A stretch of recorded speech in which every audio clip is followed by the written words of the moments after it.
Ladies and gentlemen, if you follow the world of chess at all, and you may know of a grandmaster whose name is Hans Niemann. Hans brings an exciting and enterprising style of chess to the 64 squares, as well as to various posts on YouTube, on other forms of social media. He's a very exciting and at times polarizing individual in the world of chess. And at the moment, he's on quite a tear. A couple of months ago, Hans won a very important tournament in Germany.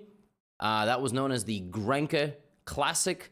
Hans won the open section, and by winning the open section, he qualified for the Masters next year, which means we may get a Hans versus Magnus classical chess matchup for the first time, obviously, since that fated day, September 4th, 2022.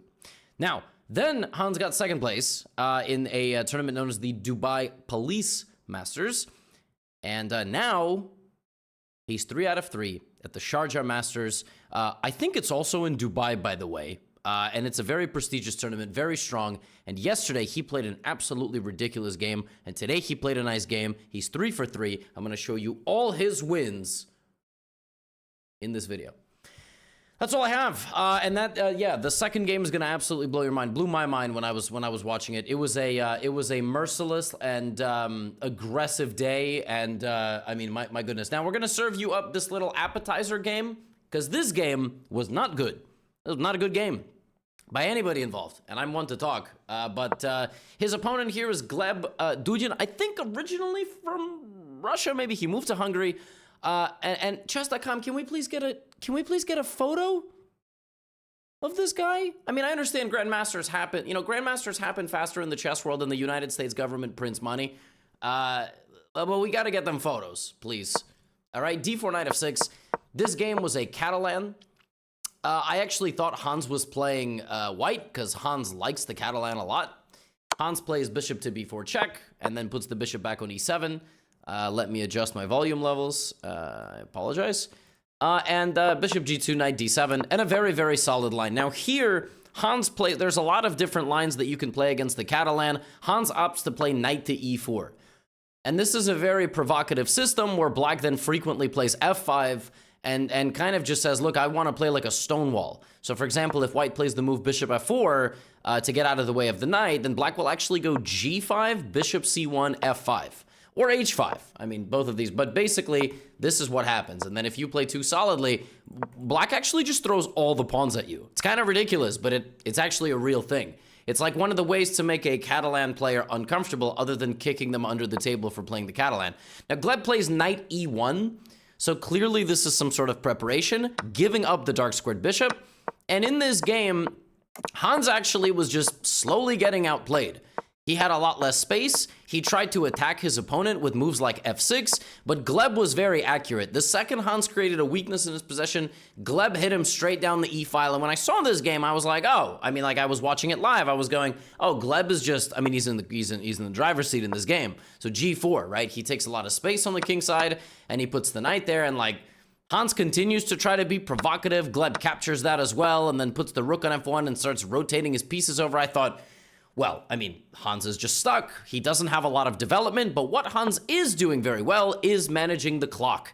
And if you're not going to be playing a game perfectly, yeah, you can put pressure on your opponents on the clock. And knight f6, rook f6, knight e5, bishop d7. Suddenly the position begins exploding, right? Gleb is continuing to rotate the pieces over here. At some moment, these pieces will come over and continue to launch the attack. Bishop h5 from Hans. Now, rook f2. I don't know why rook f2 instead of king h2, but I guess he probably didn't like something on this diagonal. So he goes rook f2, rook f1.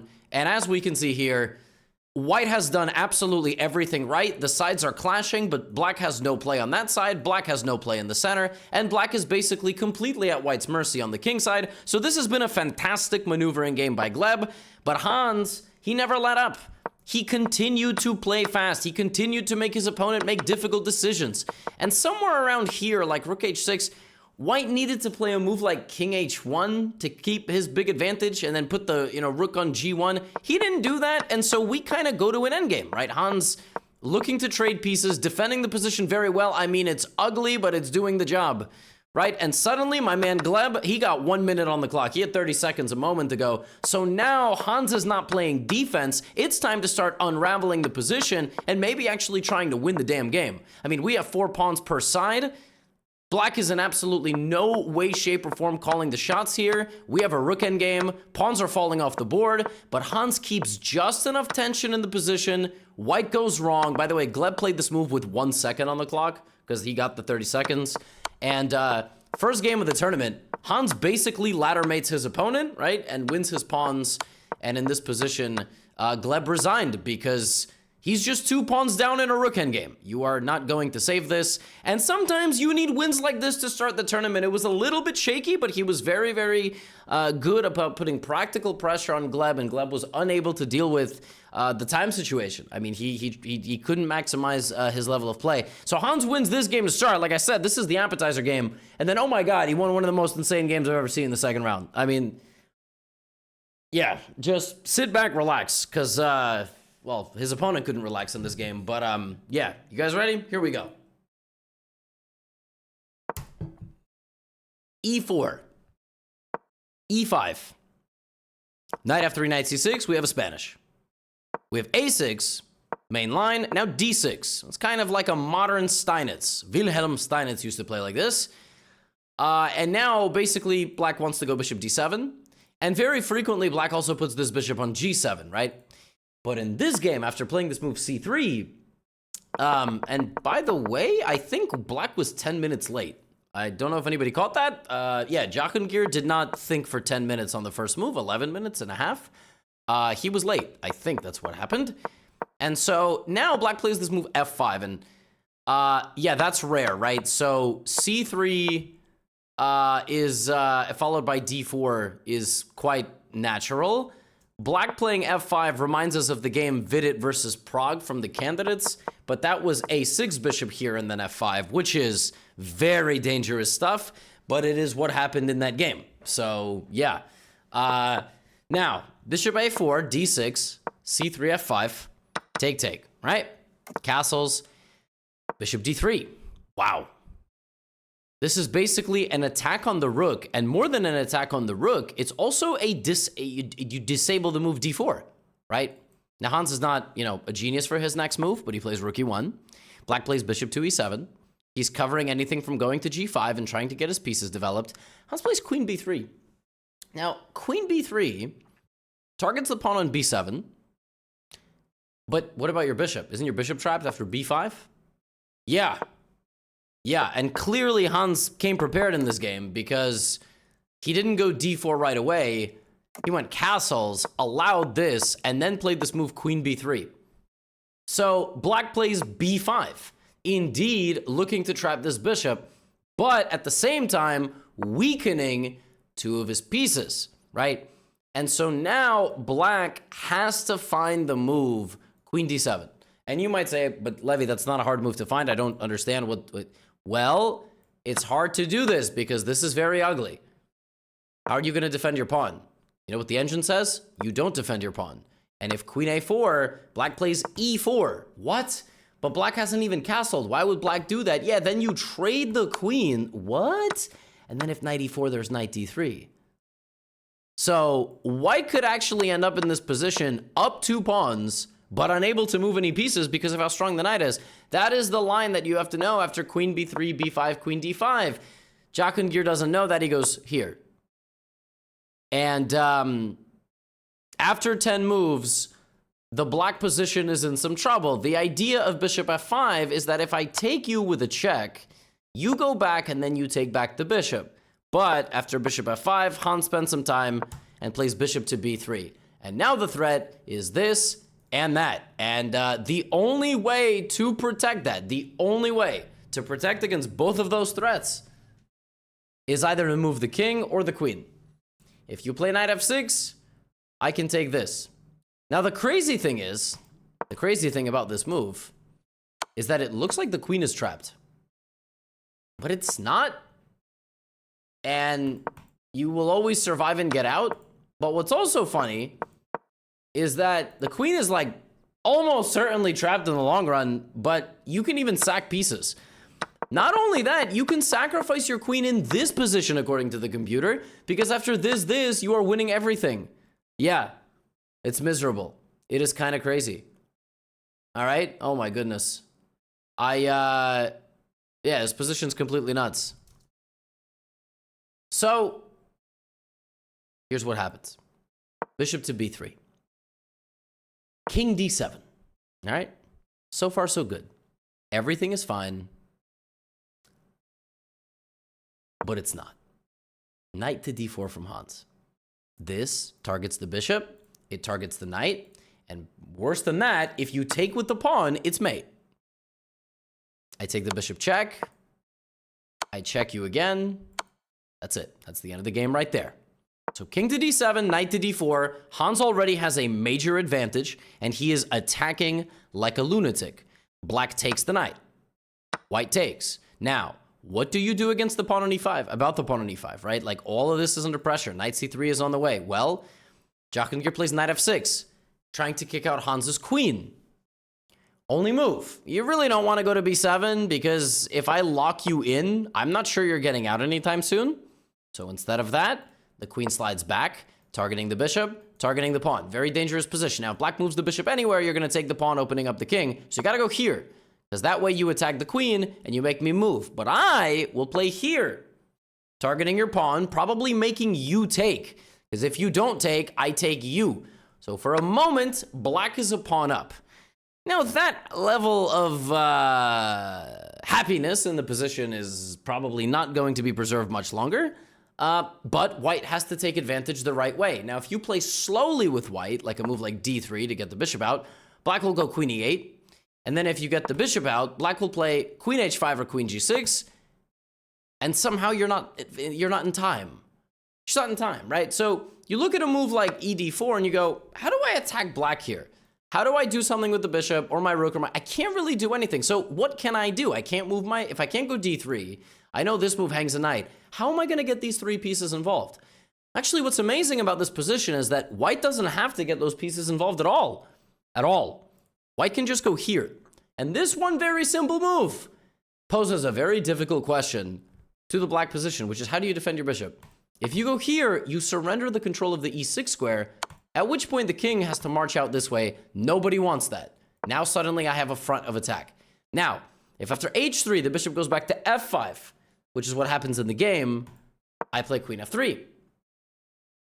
Now the bishop could go there, but then again, the king would be either, well, actually, then the king is forced back to the middle.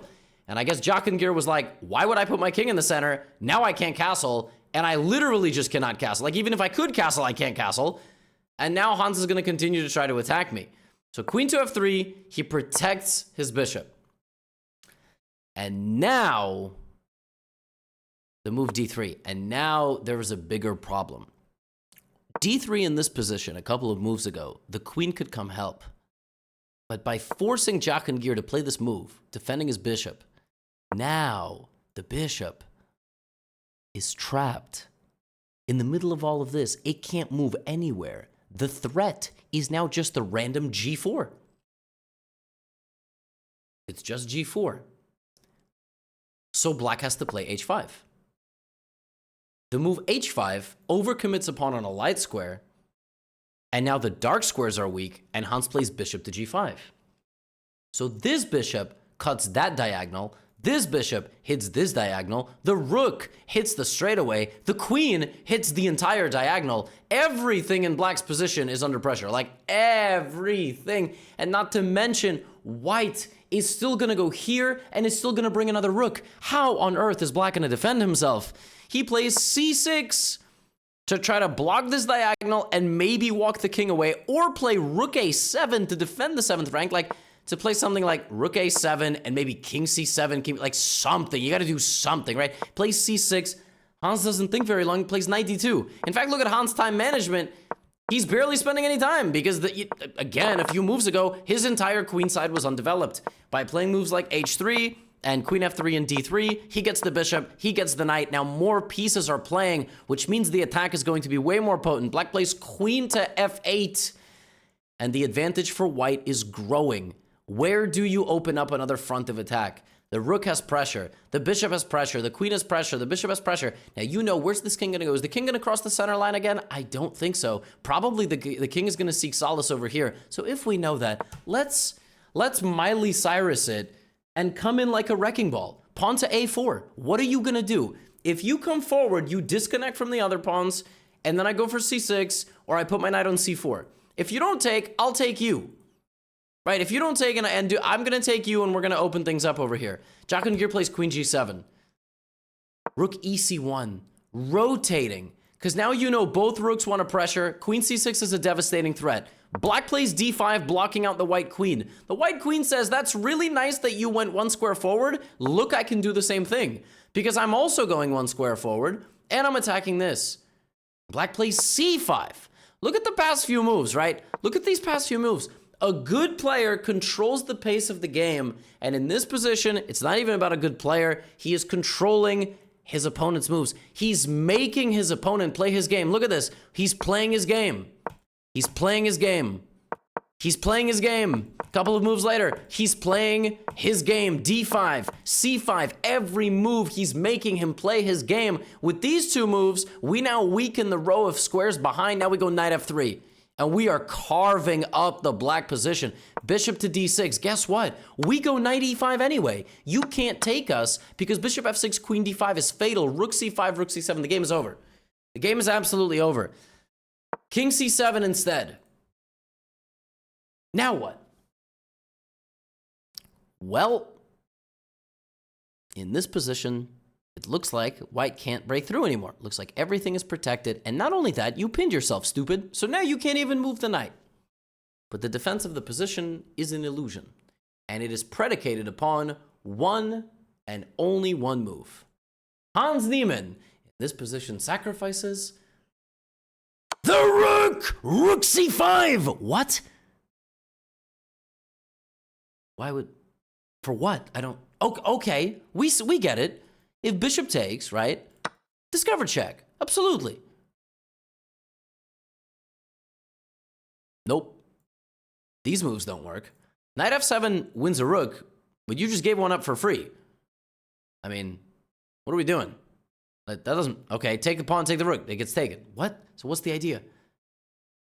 The idea is that the chess gods give you two rooks. Use the other one. I don't understand. Well, you can't protect this bishop because the queen is protecting the knight. If you play queen e7, now my discover check absolutely works. Hi. And if you go here, I take on c5 with check. You can't take because of the pin. Then I play knight e5 or queen f5 or bishop f6 or rook c5. Like, you lose all your pieces. You literally lose all your pieces one by one. Rook c5, rook c1. But that's not the end of the story, because after king to b6, Hans takes the knight, because if queen f6, that's a fork. You can't take it because my queen pins the bishop to the queen. So the queen goes to h6, and now we are looking to escape. And here Hans Niemann calculates one of the most brutal sequences I've ever seen in my life. He calculated knight to d7 check. The bishop would capture the absolutely free knight, but that would open up the diagonal for our queen. We would then follow up with pawn to a5 check. If the king stays in the center, we would sacrifice the rook and give a check on e7, force the king to c6, and play queen d6, king b7, queen d7, followed by a checkmate. But after knight d7, bishop d7, we would play a5. If king a5, we would sneak in with the queen all the same. Bishop to b6, we would give a check. The king would come out to b4. Then we would take the bishop, and the queen and the rook would swarm the king along with the dark squared bishop. And that is how the game concludes. Knight to d7 check, bishop takes, a5, you have to take. If you hang out over here, rook c5, bishop to e7, queen to d6, and the game is over momentarily. So after a5, king a5, he walks the king to b4. He then takes the bishop on b6. The king takes the bishop on b3, queen d4, it's a mating net. Black's rooks haven't even moved. One of them finally gets into the game. It doesn't matter. The king makes it to the opposite end of the board. And Hans ends the game with a pawn move. The idea is very simple. He just wants to control the second rank. So if black plays something like h4, queen a2, king here, queen d3, and anywhere you move, it actually doesn't matter. The queen returns to the home square and delivers a criss-cross applesauce checkmate. b4, king d2, Hans goes here winning the queen. That's the simplest way to get it done. Queen to a2 is mate in 5. This is mate in like 7 or 8 or whatever. And oh my god. Oh my god. Oh my god. Like, what? This was a crazy game. And then he followed it up with a victory over Nikolas Theodorou. Nikolas Theodorou just beat Arjun Erigaisi. Arjun Erigaisi is the highest seed in the tournament. He's like the #1 ranked player in India right now. He's like number 8 in the world, number 6 in the world, something like that, 2760. Theodorou just beat Arjun Erigaisi. Bro, y'all gotta stop letting Hans get a Spanish against you. And he plays this. This is called the Cozio.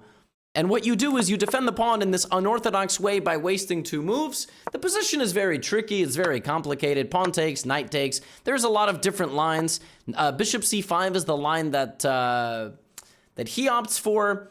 And white just plays bishop to e3. There's another Cozio that you can play where if you trade everything, you know, you got to play c6, but white gets a pleasant position. So instead of playing knight e7 on the 3rd move, you can play knight e7 on the 4th move, which is what happens. And now, after like this, the difference being you have take, knight takes, queen takes, and you have this move b5. And that is the major difference.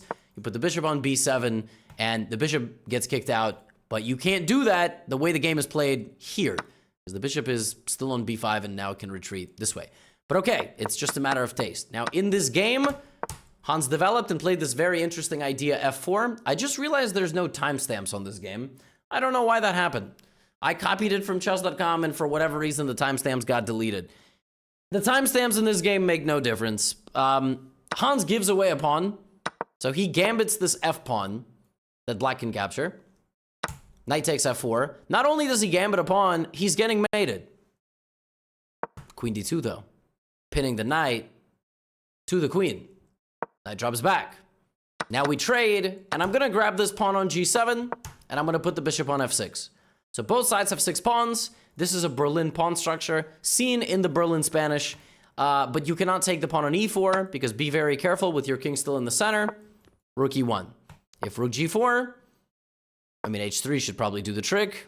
The computer wants to sacrifice the rook and take the bishop. The top engine move is knight d2, and just trying to win this and defend that. Fine, fine, fine. And also, obviously, bishop e6 would now no longer work because the knight would get captured. Fine. So bishop f6. h5 is the move that Theodorou chooses. And what happens in this game is very weird. Hans goes here. Theodorou develops his bishop. Hans goes here. Theodorou kind of advances on the queen side. Hans brings the rook up and to d3 to pressure the d file. And now something very strange happens. At this point, black realizes he can't really move. Like, he can't move the bishop anywhere particularly useful. He can't really move the knight anywhere particularly useful. And he starts moving the knight back and forth. At least he kicked out the bishop. As it so happens, it was better for black to have the bishop in there. Actually, the bishop is better on this square because of various tactical things, as well as something being able to actually go to f6 and use the f-file. e5. Bishop g4. Rook f2 and king h1. Now, you'll notice at this point, Theodorou starts moving his pieces back and forth. Back and forth. a6, you can't really move back to where it was.